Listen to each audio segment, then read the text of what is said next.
So napaganda po no, nung mga inaawit natin na we are able to acknowledge who God is.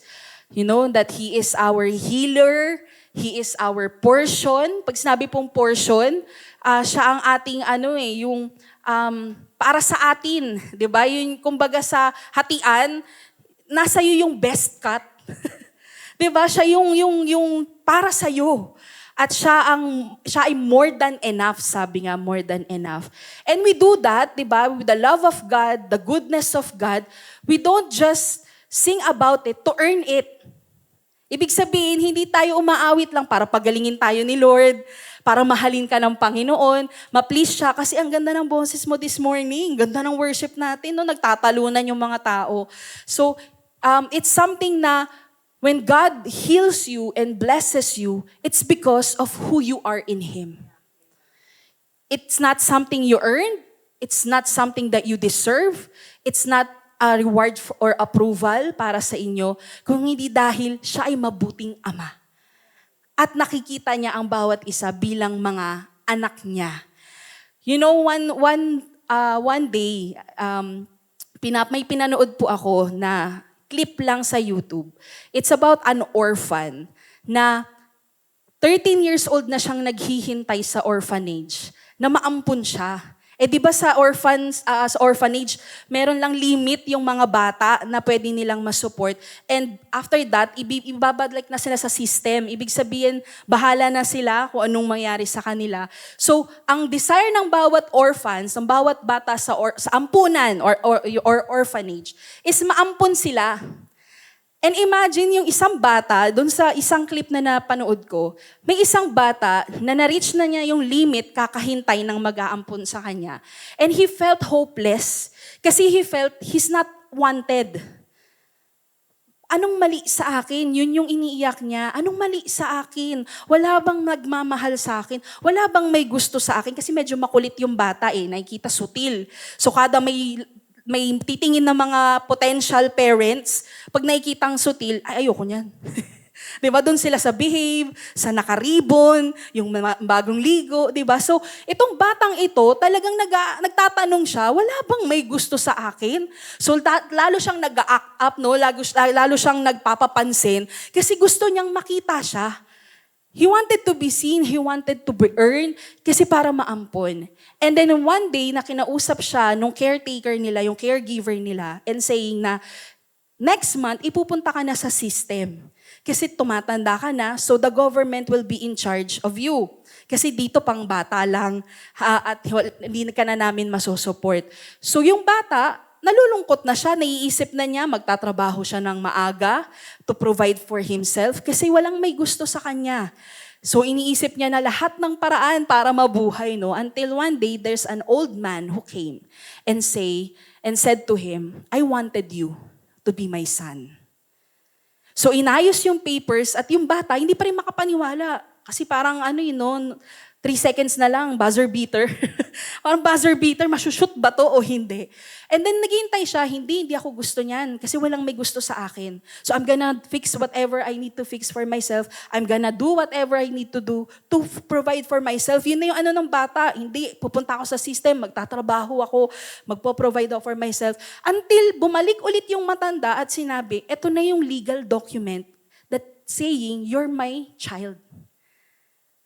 So, sabi ng bata, sige, tignan natin, baka panandalian lang to. So, 4 weeks, how many weeks yung bata natutulog lang sa floor, kahit nasa bagong bahay na siya, may bagong pangalan, may bagong bahay, may bagong family. Tapos siya natutulog pa rin sa floor.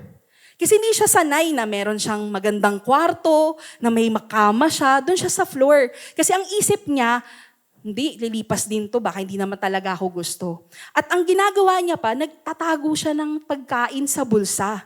Kasi feeling niya mauubusan siya. 'Di ba? Kasi for so long, for how many years, he's trying to do everything to earn it. For himself. 'Di ba? Kasi feeling niya walang may gusto sa kanya, walang nagmamahal sa kanya, walang nagpapahalaga sa kanya. So parang sa kanya, para dinadaya niya para hindi ako magutom. Magtatabi ako kasi baka hindi na ako pakainin Ito lang ang meron ako. So for how many weeks nakikita siya ng matanda na gano'n, na ang tawag sa kanya, sir instead na papa, or daddy? 'Di ba, sir? So laging sir para may paggalang, baka kasi ibalik siya sa ampunan o ibalik siya sa system. And when I was looking at that, watching it, na parang sabi ko, hindi niya nararanasan yung full access sa bago niyang tahanan, sa bago niyang pamilya, sa bago niyang identity, dahil nakatali siya doon sa mentality na mag-isa lang ako. Na walang nagmamahal sa akin, walang may gusto sa akin, at walang may plano para sa akin. So all he was doing was to do everything by himself, for himself, to earn favor and approval from men para lang mag-survive. And yet the man was saying, I am your dad. You don't need to sleep on the floor. You don't need to hide bread in your pockets kasi I have plenty enough for you. All you need to do is to receive it and live as my child. And many Christians today, we have the same mindset when it comes to God. When it comes to being a Christian, it's all about performance. It's all about earning the love of God. Kailangan perfect muna ako bago magsimba. Kailangan marunong muna ako mag-worship bago ako i-bless ni Lord. Kailangan hindi ako gagawa ng mali para hindi ako mawalan ng favor from God. Baka kasi parusahan ako. Yung punong-puno ng takot, punong-puno ng insecurities. And for many of us, if we're not careful, we're serving the Lord with so many fear and insecurities because we don't know who we are.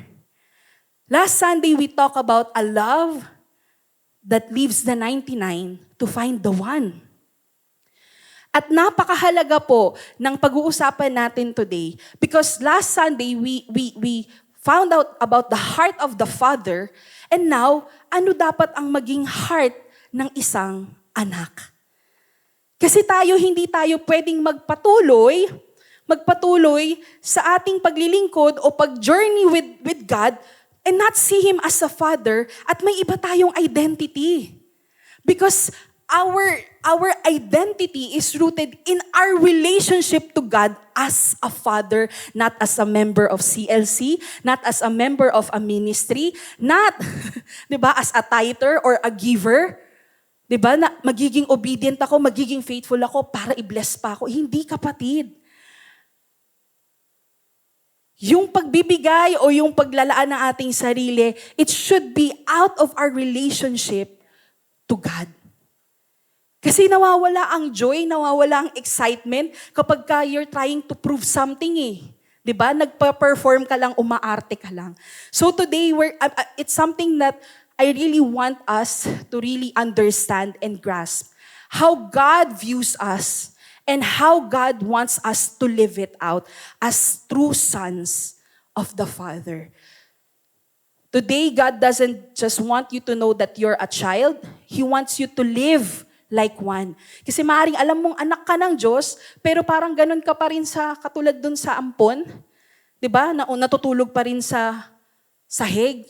Nagtatago pa rin ng kakarampot para hindi mawalan.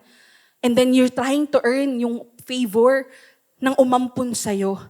Pero tayo mga kapatid, in our passage this morning as we talk about the heart of a true son, sabi dito sa Romans 8:14-17, let's read it together. 1, 2, 3, read. For all who are allowing themselves to be led by the Spirit of God are sons of God. For you have not received a spirit of slavery leading again to fear of God's judgment, but you have received the spirit of adoption as sons, the Spirit producing sonship, by which we joyfully cry, Abba, Father. And the Spirit Himself testifies and confirms together with our spirit, assuring us that we believers are children of God. And if we are His children, then we are His heirs, also heirs of God and fellow heirs with Christ, sharing His spiritual blessing and inheritance, if indeed we share in His suffering, so that we may also share in His glory. Let's pray. Father God, we thank You and we see You right now as not just God, not just King, but our Father who loves us so much, who gave His Son for us to die for us, so that we can be restored in that relationship of a father and a child. God, thank you that you have lavished your love upon us, that you call us your children.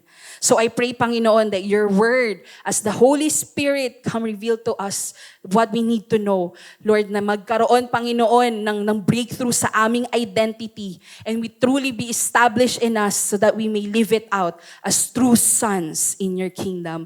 God, may you be glorified in our study this morning and minister to every person's needs. In Jesus' name we pray.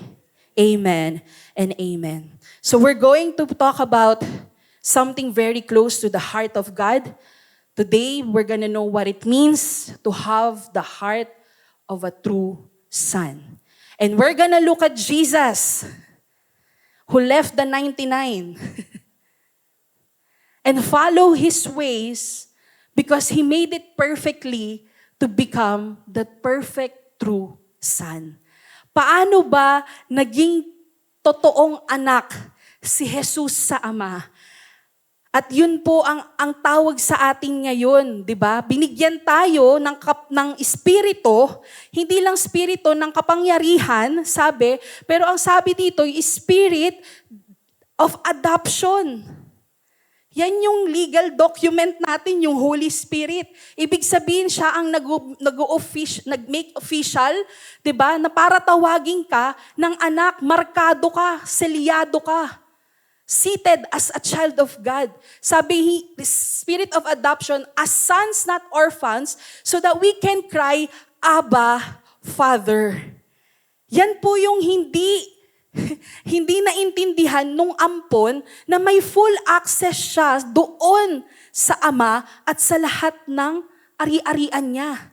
Because in the following verses, sabi dito, you are also heirs and co-heirs of God, fellow heirs with Christ. So ibig sabihin, meron tayong sinusundan na kuya. Kung tagapagmana si Jesus, magiging tagapagmana tayo katulad din daw ni Jesus. So sa madaling salita, mga kapatid, to know the true heart of a true son, we need to look to Jesus as our example. So today, let me talk to you about this kasi we live in a world that often defines our identity as performance. Sa school na lang, no? Ngayon, yung school, imbes na nagkaklase kayo, nagtuturo sila para matuto yung bata, based performance na, di ba? Graded sila dahil sa performance ng bata, hindi dahil sa natutunan ng bata. Kung sino yung mas magaling, siya yung malaging may best in subjects na award. Di ba? Siya yung may hakot award kasi siya lang yung nagpa-perform ng magaling. So yung mga iba, parang, ang bobo ko naman. Simula kinder hanggang college, hindi man lang ako nakatikim ng medal sa leeg ko. Siguro bobo talaga akong bata. Di ba maraming ganun, kaya maraming na-depress, maraming nagsusuicide na mga bata. Kasi they don't feel valued, hindi na makita yung worth nila, kasi hindi sila makapag-perform ng maganda katulad ng iba. So in our world right now, it's based on performance. Yung increase mo sa work, based on your performance. Pag okay kang empleyado, you will have promotion, increase sa sahod, di ba? Kaya yung iba, kahit na matulog ka, di ba, matulog ka na sa opisina, kasi ayan, makikita ni boss, ako yung pinakamasipag dito, employee of the month. Di ba yun ang mga target ng mga empleyado ngayon, employee of the month, kasi merong compensation, may bonus, di ba? Meron pa silang libreng, ngayon, dati may libreng TV ka, ngayon libreng ano na lang, libreng milk tea na lang, no? Bumababa na rin pati yung bonus ng mga trabaho. Pero 'di ba sa mundo natin ngayon, it's based on performing for you to earn something. And sometimes if we're not careful, yung pagpa-perform natin, yung achievements natin, it becomes our identity. So kapag hindi tayo nakapag-perform well, we feel not valued, not wanted, not enough. Diba? Yun naka-question natin, sino ba ako? So feeling natin, ganun din ang tingin ng Panginoon sa atin. Hindi na naman ako nakapagsimba. Siguro di na naman ako i-bless ni Lord neto. Siguro kaya ako, di ba laging minsan ng mga Kristiyano, pinaparusahan ako ng Panginoon kasi masama na ako. Kapatid, sabi nga, di ba, last Sunday, the heart of the Father is that He would give up anything in this world to find you, to have you, to bless you, to love you, and care for you. So hindi siya based on the performance, but the heart of God for you. And yung ating pag-earn ng love niya, it's not because of what we've done, but because of who we are. Look at your parents. Kung nandito ang parents mo, look at your parents. Sa kahit anong tigas ng ulo mo, mula bata ka hanggang ngayon, lumambot na yung tubo na pinapalo sa'yo, matigas ka pa din. And yet, you're still in the house of your parents, experiencing all that you have there. Diba kahit na anong tigas ng ulo natin, hindi sila magsasabi, hindi ka nakita anak. Kasi yung tigas ng ulo mo, naubos na yung, nakalbo na yung tingting, kakapalo ko sa'yo. Diba? Nagpuputol. Oh, may mga naka-experience niyan. May bali na daw yung hanger. Sipit na lang ang ginagamit nila, naubos na yung hanger sa bahay, kakapalo sa mga anak. And yet, they don't deny you as their children. Because you are who you are. So if God has called you, you're the children of God, then you are a children of God regardless of your failure, regardless of your past, regardless of your weaknesses. So we can rest in that identity. Rest in the love of the Father, knowing God really will not be against us. Kasi yun po ang itinawag sa atin di ba? Pinakilala tayo as children of God. Even Jesus, as our true example of a true son, pinakilala siya bilang anak. Hindi manglilingkod, hindi trabahador, hindi empleyado, kung hindi anak. And because Jesus knew who He was, everything that He did for the Father is out of love.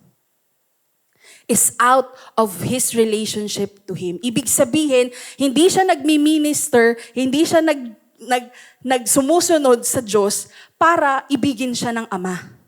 Dahil mahal siya ng Ama, kaya siya willing to give. Kayo rin, di ba, kahit hinampas na kayo ng mga nanay at tatay nyo, hinampas talaga. Pinalo, dinisiplina. Pero dahil nakita nyo, I love ako ng nanay ko. Kaya hanggang ngayon, sinusunod nyo pa rin siya. Inaalagaan nyo pa rin siya. Kasi nakita nyo who you are as children. Diba? Yung heart ng tatay para sa inyo ay napakaganda. Para sa ikabubuti ng mga anak. So in return, how can we live out as true sons and really experience everything that the Father has for us? Kasi maaaring kayo hindi mo na-experience yung fullness ng promise ng Panginoon sa inyo kasi natutulog ka pa rin sa sahig. Sinabi ng Panginoon, find rest in me, in my presence. Sabi nga ng ating worship leader this morning, come to me and I will give you rest. Hindi, Lord, dito lang ako sa lapag. Kahit lamigin ako, kahit nakabaluktot ako, kakayanin ko, Lord. Ayaw natin lumapit. Ayaw nating i-take advantage yung meron, di ba, na available para sa atin because we think we don't deserve it. We're not enough. Kasi hindi pa ako perfect na servant Hindi ko pa na-hit yung tono nung last Sunday, so baka hindi pa ako i-bless ni Lord ngayon. Kapatid, hindi. Hindi judge ng American Idol si Lord. Na kapag hindi maganda ang boses mo, hindi na-bless si Lord sa papuri mo. That you need to earn something from God? No. Sabi nga, be assured, di ba? Assuring us, sinisigurado sa atin that we believers, sinong mga believers dito? Ibig sabihin, yung mga mananampalataya is assured of your identity. You are who you are. You are a son. If you are a son, then live out as a son. Live like a son. Hindi kayo nagbebeg. Diba? So what can we learn from the ways of Jesus? If He is the pattern of a true son, that's our first point. Jesus is our example and we're gonna look to Him, how He lived out as a true son. Number one, Jesus is positioned in dependence. As a true son, mga kapatid, Jesus didn't die for us to be just a savior, but He showed us to live as sons. And He lived every moment of His life as a perfectly submitted son to the Father. Ibig sabihin, meron kang ama, magulang, na gustong alagaan ka. Gustong palakihin ka. Gustong mag-provide sa'yo. Gusto kang paaralin, gusto kang pakainin, gusto kang pagalingin. Kaya nga tinakanta natin, you are my healer. You are more than enough for me. You're all I need. That's total dependence on the Father, kapatid. Pag sinabi mo, you're all I need, and yet sa mga ibang pangangailangan mo, sa iba ka tumatakbo, then nawawala yung heart ng pagiging tunay na anak. Diba? Parang sa mga magulang po, no? Nagluto ang nanay nyo ng masarap na ulam, pero sa ibang bahay ka kumain. So anong mararamdaman ng magulang mo na, ang sarap pa naman ng mechado ko tonight. Kumain ka sa Kenny Rogers. Mas gusto mo doon. Diba? So ang tendency, you paid for your own, you sacrificed for your own, when in fact, makakatipid ka pa dito. Just by coming home and enjoying whatever your parent has for you. Minsan pride yun kapatid When we are not dependent on the Lord, it's pride.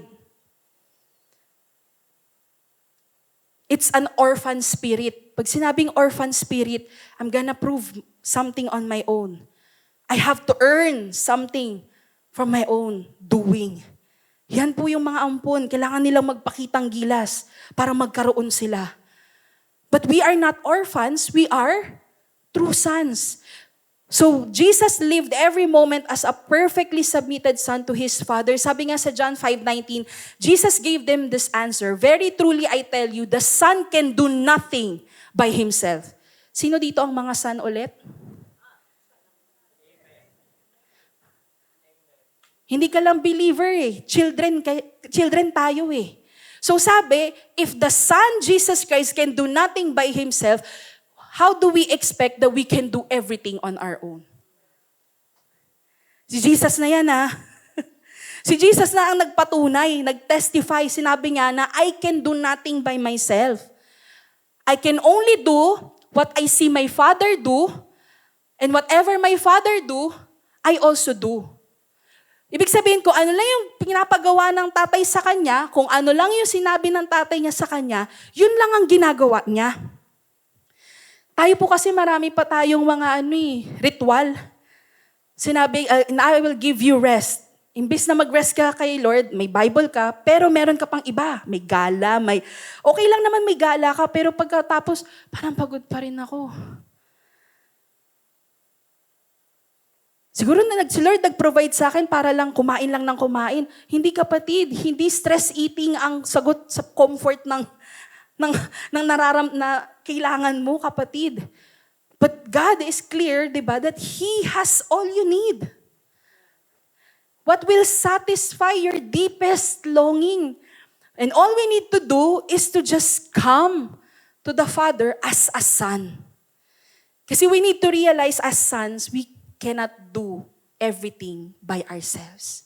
Kaya yung mentality na, hindi mas okay ako mag-isa Hindi kapatid. That's a lie from the enemy because the enemy knows when you are connected to God, you are dependent to God, you will have everything you will need. The enemy doesn't want that. Kaya ang aanuhin niya, yung pride mo. Di, kaya mo yan. Kaya mo na yan. Kinaya mo nga ng 13 years, di ba? Kakayanin mo pa yan for 20 years. Kaya lagi tayo nagsastrive. Di ba? Nagpapagod. Na parang, ang dami ko naman na nanggawa, pero parang bakit walang result, walang bunga? Kapatid, because you are not having the right heart of a true son. If Jesus can depend fully sa Ama, then we should. He's our pattern He's our model. He's the one that we're following. Pangalawa, if Jesus is our pattern, how He lived out as a true son, sabi niya, in His identity, di ba, as a son, the Father is already pleased. So Jesus, as a son, He was pleased by the Father. Ibig sabihin, Luke 3 verse 22, sabi, the Holy Spirit descended on Him in bodily form like a dove, and a voice came from heaven, "You are my Son, whom I love. With you, I am well pleased." If we want to live out as true sons, then we need to be secure in our identity. And our identity is given to us by our Father. Ang pagkakakilanlan mo bilang hidalgo ay binigay sa'yo ng kanununuan mo. Kaya sinasabi mo, galing ako sa pamilyang ito, ganito akong tao because of my family. And sabi, our identity comes from the Father. It's rooted in who the Father is. Kung sino yung tatay mo, yun ka. At bago ka pa may ginawa, the Father is already pleased because you are His son. Diba? Pagkapanganak pa nga lang, napakaganda. Diba? Di ka pa nag-smile niyan. Dugu-dugu ka pa. Cute. Di ka pa naliligo nung bata ka pa, pero gandang-ganda, gwapong-gwapo sa iyong magulang mo. Kasi anak ka niya. Wala pang degree yan sa pagdodoktora, pero proud na sa kanya yung magulang niya dahil may anak ako. Anak ko to. Diba? Kaya maniwala kayo kapag sabihan kayo ng nanay at tatay nyo maganda kayo kasi mahal nila kayo. Hindi sila nagsisinungaling sa inyo. Diba? Huwag kayo maniwala dun sa mga kaibigan nyo na sino nagsabing gwapo ka? Nanay mo? Kasi anak ka niya eh. Hindi. Hindi dahil walang choice yung mga magulang mo, but because that's really the heart of a parent. Bago ka pa may mapatunayan sa kanila, they're already proud of you. The world is just twisting it. Sabi ko nga, di ba? Yung mundo natin punong-puno ng performance-based approval. Kaya pati yung mentality, yung mindset ng mga nakakataas sa atin, kailangan mo maging 90 and above ang grade. Di ba? Nagiging na rin, performance-based na rin. Pero hindi ganun talaga ang disenyo ng Panginoon. A son can rest in the love of the parent knowing that he is the child. Anak ka, accepted ka, approved. Sabi nga, di ba, itong verse na to kapatid, sinabi yan ng tatay, ng Diyos Ama. Binibinyagan pa lang si Jesus sa Jordan River. Wala pa siyang ministering ginagawa. Hindi pa siya nagmilagro. Hindi pa niya na-reveal na ako ang Savior. Hindi pa siya ipinako sa krus niyan. Pero ang sinabi niya, yung identity muna. Ikaw ay anak ko. Na siyang mahal na mahal ko, kaya ako tuwang-tuwa sa'yo.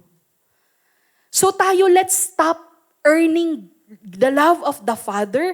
Kasi yun nga sabi, binigay na nila lahat di ba? The love that leaves the 99 for your sake. Wala ka pang napapatunayan kay Lord, iniwan na niya yung healthy na 99 sheep and say, ito may sakit dito yung isa Hindi ka pinili ng Panginoon dahil magaling ka na. Kaya stop earning God's approval, God's love, be a son. Even in your service in the ministry, don't serve to earn blessing and favor and love from the Father. Do it because you're already a son. Dahil love ako, masaya sa akin yung tatay ko, di ba lalo kong gagalingan? Di ba may ganun? Pag tuwa yung... May mga parents po kasi ako nakikitang ganun They don't pressure their children. They just love whether F ang grade, A ang grade, 75. Nay, puro pula na naman yung report card ko. Okay lang yan, di ba? Parang Pasko. Pulang-pula. Whether 75 or 90, okay lang yan anak. Di ba may mga ganung magulang? So yung mga bata, they feel confident to go to school pa rin kahit 75, 74 ang kunin kasi para sa nanay ko to. I think it was Melay Cantiveros. May shinare siyang story ng anak niya na umuwi, 0 sa spelling. At ang sabi ng nanay niya, okay lang yan anak. 0 din kami ng papa mo sa spelling nun. So, pumunta yung bata sa school, bumalik. Nag-test pa rin siya, nag-spelling kahit hindi gumaano, kinausap. Sabi, bakit hindi ka nag-aaral? Sabi daw doon sa anak ni Melay. Sabi po kasi ni mama, okay lang daw dahil 0 din sila. So yung parents yung pinatawag, no? Pero ibig sabihin, yung confidence ng bata, knowing na kahit hindi ko kaya, hindi ako papagalitan ng nanay ko. Papauwiin ako ng nanay ko, mamahalin ako ng nanay ko, hindi dahil 0 o 100 ako sa spelling, kung hindi dahil matutuwa siya sa akin. Anak niya ako. So kapatid, ganun din tayo. When we pray, when we come to the Father, come as a son. God is already pleased kahit hindi ka pa nagsusorry sa Kanya dahil anak ka niya. The fact that lumapit ka sa Kanya, wala ka pang ginagawa sa Kanya, He already identifies, lumapit yan kasi anak ko yan eh. Hindi mo itataboy ang anak mo, kapatid. So, that's who Jesus was as a true son. And we ought to follow His ways. And sabi, Jesus was also proven by His obedience. Jesus lived out as a true son in the kingdom. And His identity, ibig sabihin, proven. The identity is already there, pero napatunayan na siya ngayon, anak siya, dahil sa kanyang pagsunod. Hindi siya naging anak dahil sumunod siya. Yung pagsunod niya ay nagpatunay lang na siya ay anak. Kaya nga maraming nanay at tatay nagpapalayas ng anak pag hindi sumusod, lumayas ka na lang, di ba? Hugasan mo yung plato, hindi sumunod yung anak. Hugasan mo yung sapatos mo. Tupiin mo yung hindi ka sumusod, lumayas ka na lang, di ba? Para ayaw na nilang tanggap. Kasi pag hindi ka sumunod, parang hindi ka anak sa bahay. Parang hindi ka anak, di ba? Palayasin na lang talaga. Pero wag pong gagawin nyo parents. Wag po, balik po kayo sa last Sunday preaching. The love that leaves the 99. Puruso nyo yung isang batang makulit na yan sa bahay. Diba? Continue to love them. But again, Jesus as a true son, His identity was proven, not given, proven by His obedience. Hebrews 5:8 sabi, the Son, Jesus Christ, though He learned obedience from what He suffered. Ibig sabihin, hindi po yung suffered na pinahirapan siya, pero yung mga pinagdaanan niya, whether pagsubok, whether testing, whether kahirapan, whether discomfort, sabi, He continued to learn obedience. Because you only learn obedience in the hardest places. Mas madaling sumunod pagka okay ka. Pag komportable ka, easy lang. Magsasaing lang pala eh. Pinagluto ka, hindi, magsasaing lang ako. Ito lang ang kaya ko eh. So sabi, He learned obedience from what He suffered. And your identity as a son will be proven as you obey the Lord faithfully, the Father faithfully, even in the hardest seasons of your life. Kasi sabi ko nga po, ang pagiging anak ng Diyos, hindi naman yan pinapatay eh. O ini-schedule.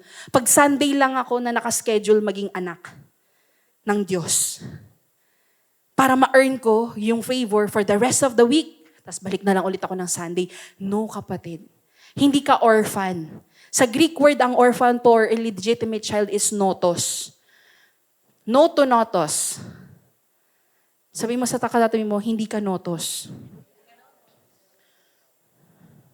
Kaya sumunod ka sa otos.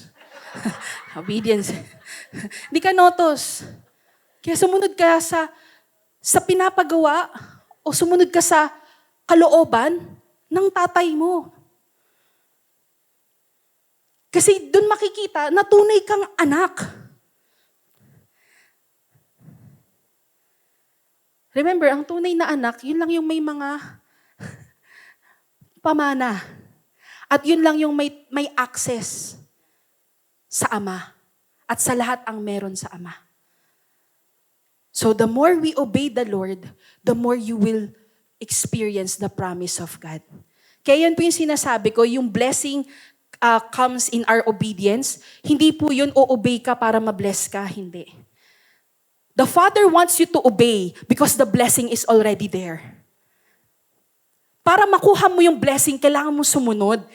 Kasi kung hindi ka pupunta doon sa City Hall para kunin mo yung ayuda, hindi ka gagalaw, hindi ka susunod sa instruction ng barangay sa inyo, hindi mo makukuha yung meron na para sa'yo. May tatak ng pangalan mo yun eh. Micaela Omega, 1 box of groceries. Wow. Delimondo, social, mga nasa kondo, Delimondo ang mga ayuda, ba't ganun?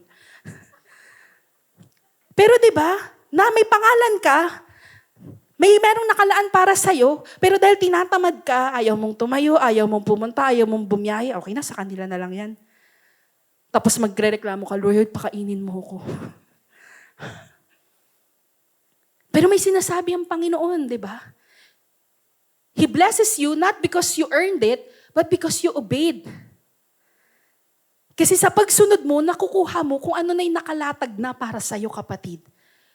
So for you to experience the fullness of God's will, God's purpose, God's calling, and God's promises for you, for your family, then obey because you're a son. Meron po bang mga anak dito na nilutuan na sila, bababa na lang at kakain. Pero titiisin na lang nila yung gutom nila kasi ayaw nilang bumaba at maghain. Diba? Kahit yung mga matatanda na ganun eh. Na tinatamad.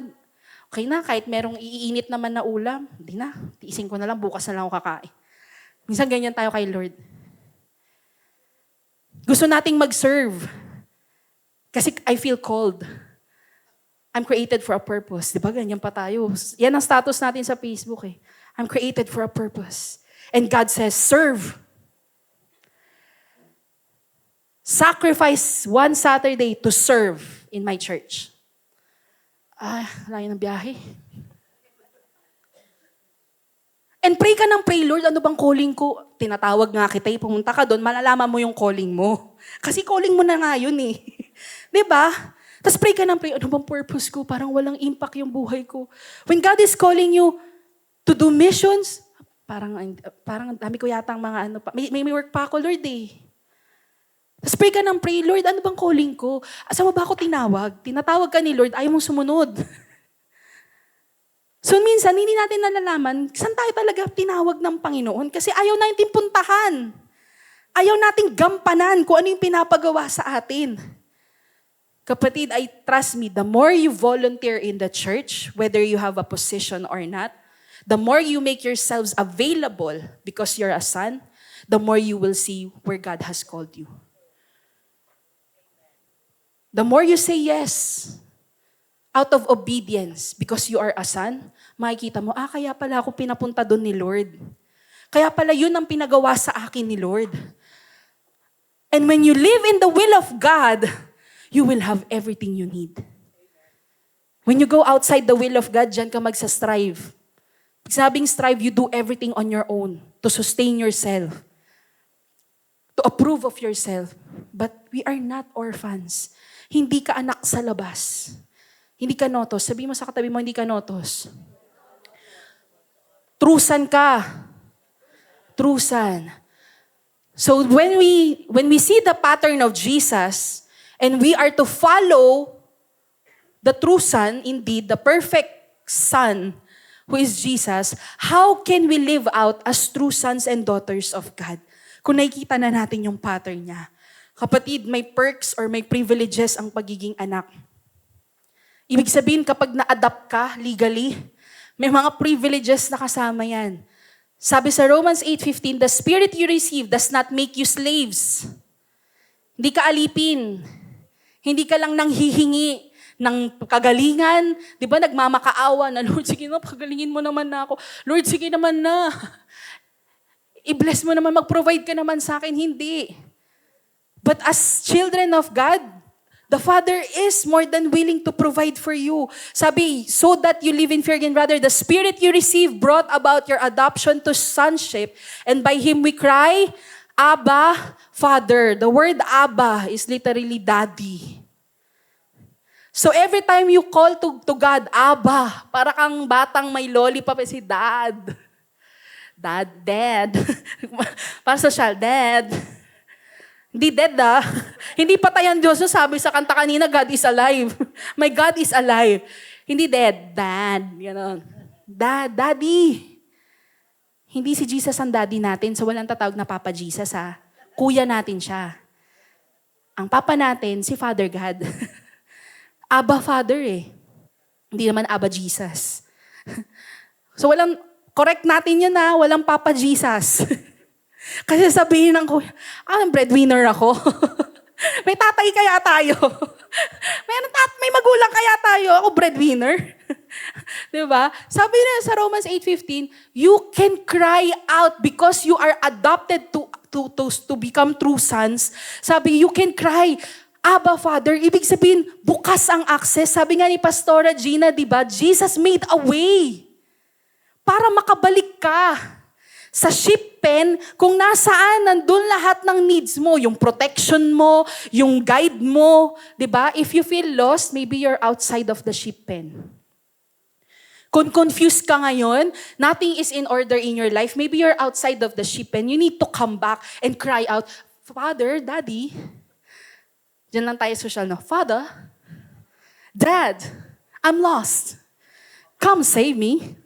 Di ba? May papa. Ganyan ako may pag-usap kayo, Dad. Wow.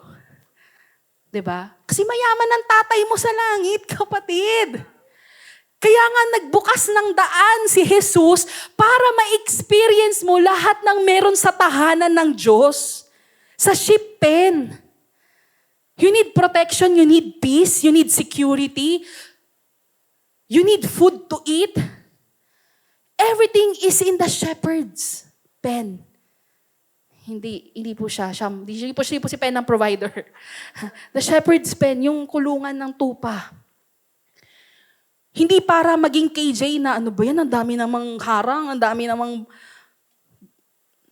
instruction sa akin ni Lord na bawal ka dyan, wag ka lumabas. Hindi po ganun. Para ma-experience mo yung fullness na meron ka na. Na minsan hinahanap pa natin sa iba, maling relationship, maling career, para lang malaman mo yung worth mo. Kailangan patunayan ko, magaling akong mathematician. Kaya magbo-beauty parlor ako. Wow. Mali pala yung career na napuntahan. So sabi, you can cry, Abba, Father.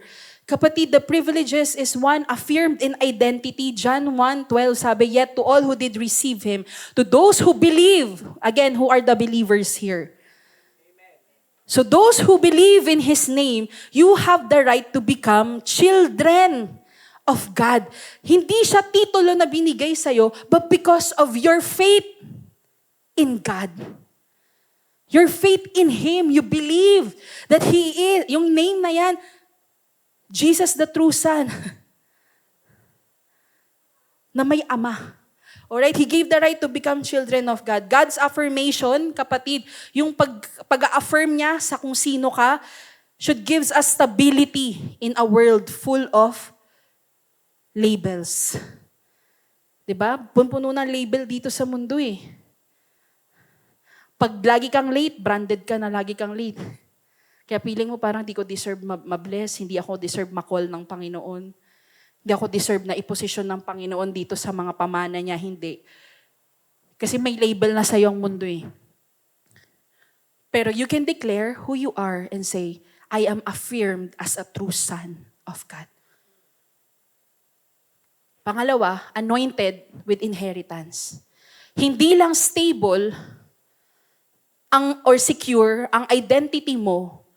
Isa pang pribilehiyo ng pagiging tunay na anak is that meron kang pamana.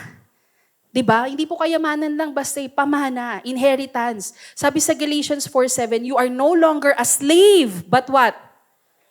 Sabi mo sa katabi mo, you're a true son. And since you are His child, God has made you also an heir. Dahil anak ka na niya, ginawa ka rin niyang tagapagmana. So ano po ba yung mga pamana in Christ Jesus? Ayun ba, kasi through Christ Jesus siya naging daan para mapamanahan din tayo Kagaya niya So ano yung mga pamana na to? We can carry the authority in Christ. Ibig sabihin, hindi ikaw yung laging buntot, hindi ikaw yung laging nasa baba. Diba? Declaration ng champion yan I am the head and not the tail. I am blessed by God. I am victorious. I am smart. I am a champion. Yan yung declaration natin. Ibig sabihin, your authority comes in Christ. Pag sabing authority, yung katayuan mo, kataasan mo, hindi dahil in-earn mo siya o dahil sa qualification mo, kung hindi dahil sa pagiging anak mo. So ibig sabihin, you can overcome anything. You can be victorious in anything because you have the authority in Christ as a true son. Kaya lagi yung sasabihin yan, I'm not the tail, I'm the head. Hindi ako yung dapat nasa laylayan, ako dapat yung nandun sa taas. Anak ako ng Diyos eh. So huwag kayong pumayag yung ginagawa ng kaaway to attack you. Do not just receive it kasi deserve ko naman to. Hindi. Sa tingin niyo po ba may nanay o tatay na magiging masaya pag nakita niya yung buhay ng anak niya hindi maganda? Sasabihin pa ng nanay mo, hindi ako umire ng 24 hours para lang maghirap ka. Anong kailangan mo? Grabing labor po yun isang araw, no? So yun po yung inaano ng Panginoon, di ba? Hindi ka na trabahador lang, hindi ka slave, hindi ka alipin. Anak ka ng Diyos. Dahil anak ka ng Diyos, may mga nilaan na para sa'yo. So you can have the authority in Christ, you can have access to God's presence because Jesus already made the way. You can have power over sin and fear. Hindi na po laging tao lang kasi ako eh. Dapat hindi na tao. Trusan ako eh. Yan dapat laging pag-identify nyo. Huwag lang yung, magkakasala talaga ako kasi tao talaga ako eh. Hindi ako magkakasala kasi anak ako. It will change everything how you live, kapatid, if your identity is declared over and over sa inyo. Maraming anak dito na hindi lumalabas ng late or hindi nag-stay out because they understand who they are in the house. Hindi, anak ako eh, mag-aalala yung magulang ko. So I'd rather stay home. Magpapaalam ako kasi anak ako eh. Hindi dahil kinukulit ako ng nanay ko kung nasaan ako, kung hindi dahil anak ako. So if you know that you're just a child in the house, you're a son in the house, you will live out as a son in the house. Pero kung iniisip mo, hindi, mas magaling pa ako sa magulang ko, kaya bahala na ako sa buhay ko, ganun ka din talaga mamuhay. Para kang walang magulang. Naintindihan, mga kapatid? So if you know your identity, you will live as a son. Not act as a son, but you're gonna live out who you already are. So hindi ka lang anointed with inheritance, aligned ka pa with the Father's DNA. Ibig sabihin, one of the greatest privileges of being a true son in the house is that nababago ka at nakikerry mo kung sino ang ama mo. Because you're a son, you can't help but be like your father. Your desire becomes the Father's desire. The Father's plan become your plan. The Father's love can be the love that you share to others. Kasi the more you know who you are, kapatid, nagiging kamukha mo kung sinong tatay mo. Yan yung sinasabi natin eh. Pag talagang tunay na anak ka, di ba? Malalaman mong ampun ka pag di mo kamukha ang nanay at tatay mo.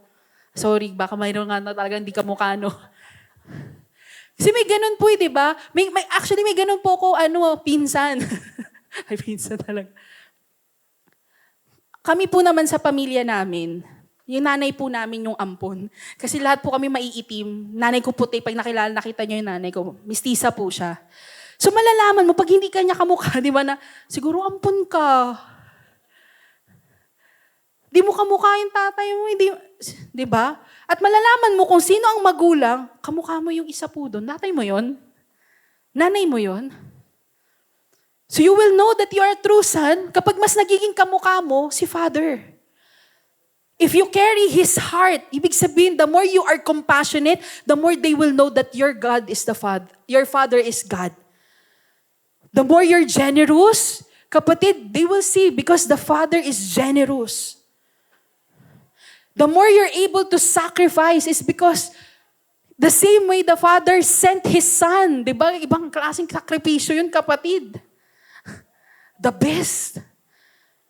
Kasi naintindihan mo, anak ka. So kapatid, the next time we do something for the Lord, do not do it to earn approval. Do it because you're a son. I'm gonna be generous because I'm a true son. Hindi na ako kailangan pang pilitin magbigay ng tithes, magbigay ng offering, o mag-share doon sa work in the kingdom. Kasi son ako. The same way Jesus gave Himself as a true son, the same way we're gonna give ourselves to the Father, surrender. Kasi nga nagiging kamukha mo di ba kapatid? And the more you know the heart of the Father, yan kapatid yung nagiging attitude natin. Kaya nga ang goal, di ba, ituturo sa Biblia, for us to be transformed, to be Christ-like. So paano ka magiging Christ-like if you don't know who you are? Lagi lang pakitang gilas lang. Pag hindi mo na kayang mag-acting, give up na lang ako. Aalis na lang ako. Mag-iiba na lang ulit ako ng sa hindi ako nakikilala. Parang chameleon no? Nag-iiba-iba ka lang ng depende doon sa hunyango. Parang wala kang pangkakakilanlan. So as a son, we do what we do. We live out how we live as a sons because of we are true sons. That's who we are. So those are the privileges affirmed in your identity. Hindi nyo na kailangan magtaka, anak ba ako ng Diyos? Mahal ba ako ng Diyos? Mahalaga ba ako sa Diyos? Papatawarin ba ako ng Diyos? Kapatid, stable lang yung identity mo. Pangalawa, sabi, you are anointed with inheritance.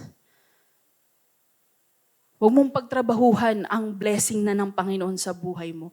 And then pangatlo, if you want to be changed in your attitude, just know you are a son. Ba't kailangan ko magbago? Kasi trusan ako Ba't kailangan ko maging magpasensya? Trusan ako Hindi dahil leader ako, hindi dahil volunteer ako, hindi. Dahil trusan ka. Hindi utusan, trusan. Sabi sa John 14:9, Jesus answered, "Don't you know me, Philip, even after I have been among you such a long time? Anyone who has seen me has seen the Father. How can you say, show us the Father?" Sabi dito, Jesus, the more He connects Himself to the Father, the more He gives Himself to the Father, the more na nakikita nila yung tatay sa Kanya. So the same way with us. Kaya nga importante yung total dependence sa Kanya. For you to look like Jesus, to look like the Father, and kapatid, be a true son. In our daily walk, this is the practical thing. The practices, ibig sabihin practices. Our identity is given. Pero kapatid, pag sinabi po kasing practice, daily walk Ibig sabihin, iba yung alam mong anak ka sa mamumuhay ka bilang anak. At wag po sana sa mga tahanan natin, di ba, na parang anak ka, pero parang hindi ka anak ng mga magulang mo. Hindi ka nakikipag-usap sa kanila. Hindi ka nakikiconnect sa kanila. May sarili kang plano, parang boarding house na lang yung bahay nyo. Kapatid, hindi. If you're a son, live out as a son every day. Number 1, receive the spirit of the adoption. The spirit of the adoption. Spirit of adoption. Again, Romans 8:15 sabi, the spirit you receive does not make you slaves. So, ibig sabihin, the spirit of sonship or adoption is not earned, but received. Binigay sa atin, kapatid. So, for anyone who has not come to the Lord yet, ibig sabihin, hindi nyo pa nakikilala ang Panginoon, hindi nyo pa siya naging tagapagligtas, di ba? Hindi mo pa naibigay ang buhay mo sa Kanya. Ibig sabihin, hindi pa nare-restore yung relationship mo sa Ama. Notos pa din po yun, kapatid. So you have to receive the Spirit, the Holy Spirit, by being born again. Ibig sabihin, ipanganak muli. Paano ka mapapanganak muli? By confessing your sin to God and say, Lord, I'm a sinner, but I don't want to be a sinner anymore. Forgive me, cleanse me. I want you to save me. You are my Savior, Jesus. Heal me, cleanse me, and make me new. Adopt me. Di ba gusto ko mabuhay? Kung ano yung buhay na meron ka para sa mga anak mo, gusto ko rin yun, Lord. So kailangan mo ibigay yung sarili mo sa Panginoon at tanggapin siya sa buhay mo. It starts from there. Kasi until you receive what God is giving you, you will never be a child of God. Sabi, spirit of sonship eh. So first things first, receive the spirit of adoption. Today, we will have an opportunity to receive the spirit of adoption by acknowledging that Jesus made a way for you to be reconciled to the Father. Pangalawa, remain in the Father's presence every day. Kaya nga po remain eh, hindi na nawawala. Hindi na naaalis. Every day po, we are to be in the Father's presence. Sabi dito sa John 10:27, my sheep listen to my voice. I know them, and they follow me. And Father God is always speaking to us. Kung naririnig ka sa boses ng nanay at tatay mo, you can listen to the voice of the Father in heaven. Sabi, my sheep listen to my voice. I know them, and they follow me. The great shepherd says, they follow me. Kaya nga sa Psalms 23 sabi, di ba, the Lord is my shepherd, I lack nothing. When you say God is your shepherd, siya yung sinusunod mo. At dahil sinusunod mo siya, hindi ka nagkukulang. Sa desisyon mo, hindi ka magkukulang. Sa kinabukasan mo, hindi ka magkukulang.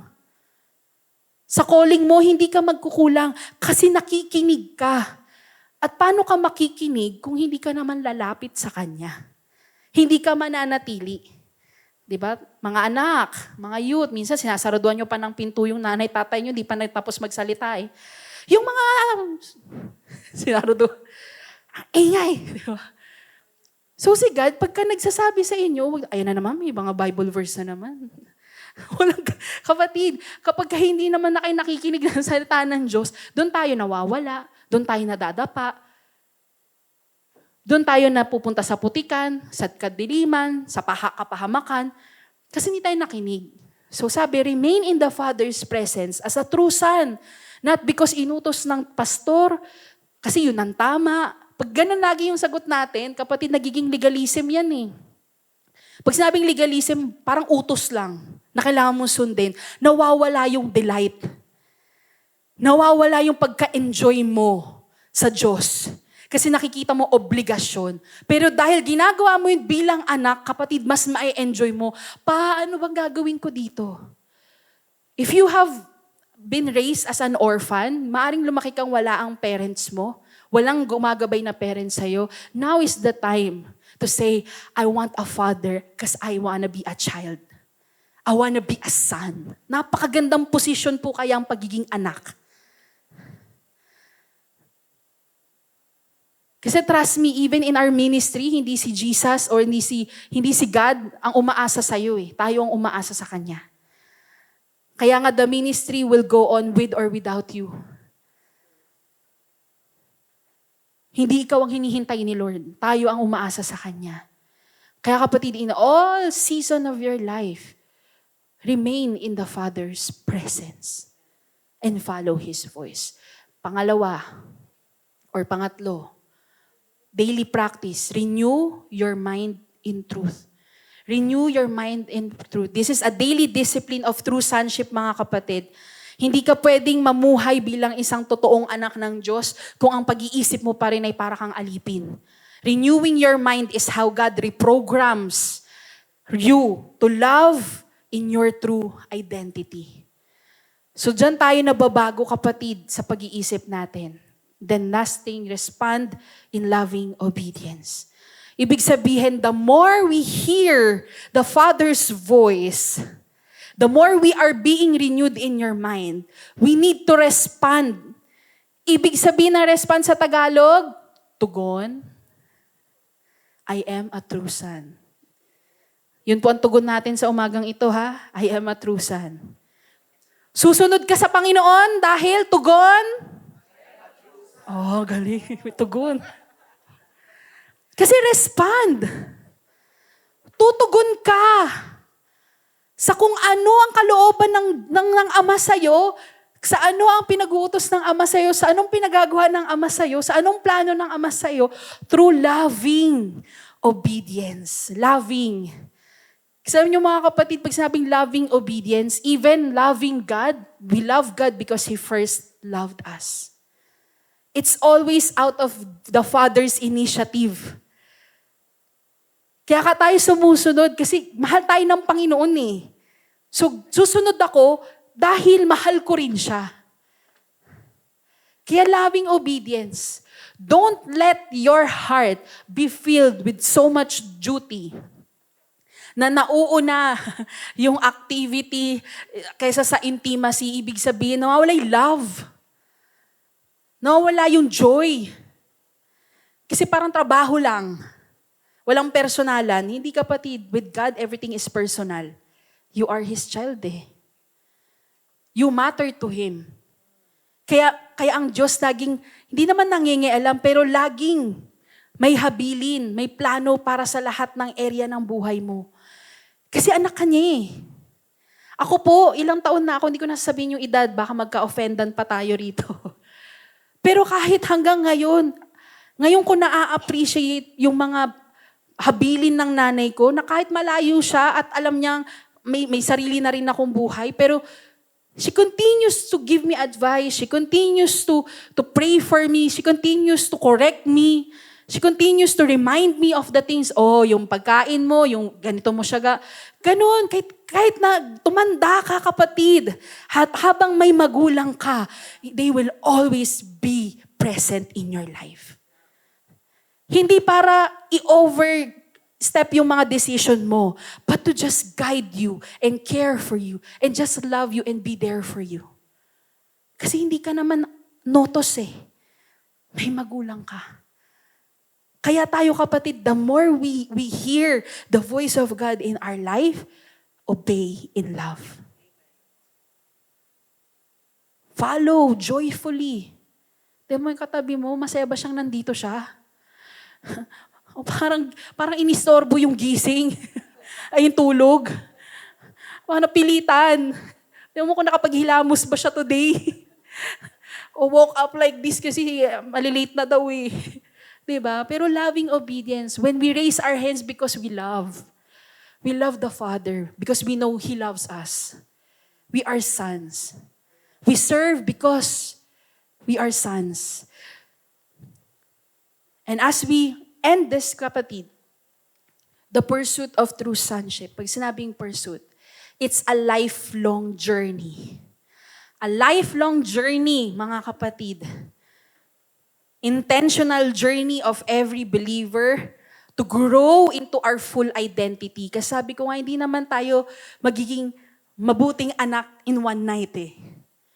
But the more we live as a son, the more we are affirmed and rooted in our identity as true sons, the more we become perfect in it. Pag di mo nakakalimutang anak ka, the more na mas nagiging tama, mas nagiging aligned ka sa kung sino ka tinawag ng Diyos. You will grow into the full identity, full intimacy, and full maturity of being a child of God. You wanna grow? Then know that you are a son. Bakit ako ginogrow? Bakit ako minamature? Bakit ako dinidisiplina? Bakit ako kinokorek? Because anak ako eh. Anak ako. Sabi nga, di ba, the people that God disciplines are His children because they love them. He loves them. If you're not being corrected, sabi, notos ka. Sabi sa Hebrews 5:8, illegitimate ka. Anak ka sa labas. Di ba, hindi ka naman pwedeng mag-correct ng anak ng ibang magulang eh, no? Ang pwede lang mag-correct sa'yo, magdisiplina sa'yo, magulang mo. So in our pursuit, pag sinabing pursuit, yung patuloy nating paglalakbay to become true sons in the house, it will come with it. I will leave you this story, the prodigal parable. In this story, in Luke 15, verses 11 to 32, there are two kinds of sons. There is a son, the younger son, who left home. 'Di ba? Naging rebellious siya. Niresist niya yung pag-ibig ng ama. At yung access niya doon sa bahay. Kaya nung nawala siya doon sa access niya sa tatay niya at sa bahay nila, na-realize niya, naku, ang pangit pala ng buhay ko pagka wala ako doon sa amin. Pati pagkain ng baboy kinakain ko. So babalik ako doon sa tatay ko, babalik ako sa ama ko. There is another son, the older son. Nasa loob nga siya ng bahay, close with the father, di ba? Siya yung nagsuserve doon kasi siya yung parang naging kanang kamay ng tatay. Lahat ng meron doon. And yet, meron siyang resentment heart. Kasi ang sabi niya, ako yung nagpapagod dito, tapos siya yung mas papaboran mo nung bumalik. Siya nga yung naglustay ng pera mo, di ba? So para saan yung mga ginagawa ko dito? Hindi ba ako enough? Hindi ba ako approve? Kailangan ko rin ba maglayas? Parang ganun yung older son eh. Both of them misunderstood the heart of the father. Both of them did not understand what a true son is. A true son is one that the father loves so much. He cares for you so much that He gave His one and only Son, Jesus Christ, to save you, not just to die for you, but to make you a son in His house. Because that's the heart of the Father, to bless you with everything you need so you can say, you are all I need. You can never say Jesus or God is all you need if you don't see Him as one who is satisfying you or enough for you. Huwag kang maging younger son na maghahanap ka pa sa iba, sa barkada, ng acceptance, ng belonging. Our Father God approves of who you are before you do anything for Him. And don't be like the older son. You try to prove. You try to earn. Kahit nasa bahay ka na. Kahit anak ka na niya. Parang pinipilit mo na i-earn. Do not be insecure. You're a true son. May gawin ka or wala, God loves you the same. God loves you the same. That's the parable.